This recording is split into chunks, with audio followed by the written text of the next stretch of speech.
স্বাগত জানাচ্ছি আজকের লিড নিউজে।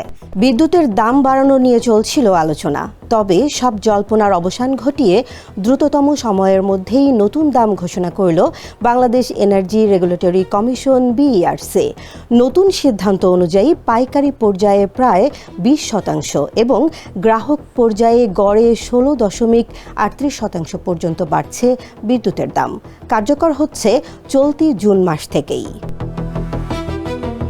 বুধবার সংবাদ সম্মেলনে বিইআরসি জানায়, গ্রাহকদের বিভিন্ন স্ল্যাবে বিদ্যুতের দাম সর্বনিম্ন 15% থেকে সর্বোচ্চ প্রায় 20% পর্যন্ত বাড়ানো হয়েছে।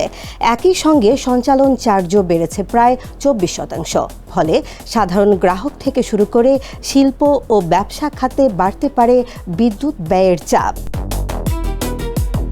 বিইআরসির চেয়ারম্যান জালাল আহমেদ বলেন, বিদ্যুতের দাম বাড়ানোর ক্ষেত্রে কোনো চাপ ছিল না। আসন্ন বাজেটের বিষয়টি বিবেচনায় নিয়ে দ্রুত সিদ্ধান্ত নেওয়া হয়েছে।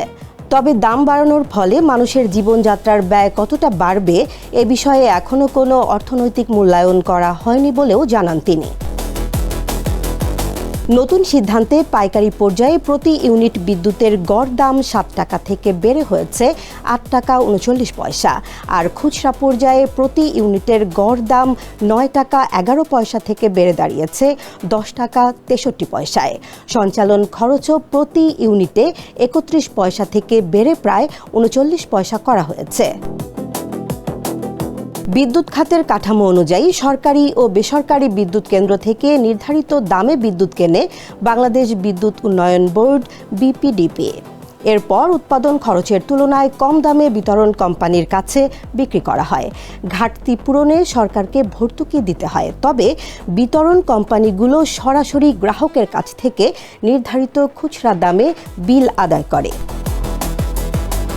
এর আগে 2024 সালের ফেব্রুয়ারিতে নির্বাহী আদেশে গ্রাহক পর্যায়ে বিদ্যুতের দাম বাড়ানো হয়েছিল প্রায় 8.5%।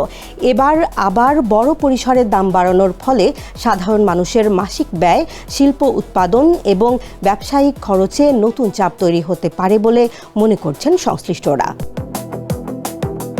বিদ্যুতের দাম বৃদ্ধি নিয়ে এখন বড় প্রশ্ন, এই বাড়তি খরচ কতটা সামলাতে পারবেন সাধারণ গ্রাহক এবং এর প্রভাব পড়বে দেশের সামগ্রিক অর্থনীতিতে কতটা, সেই উত্তর মিলবে আগামী কয়েক মাসের বাস্তব চিত্রে।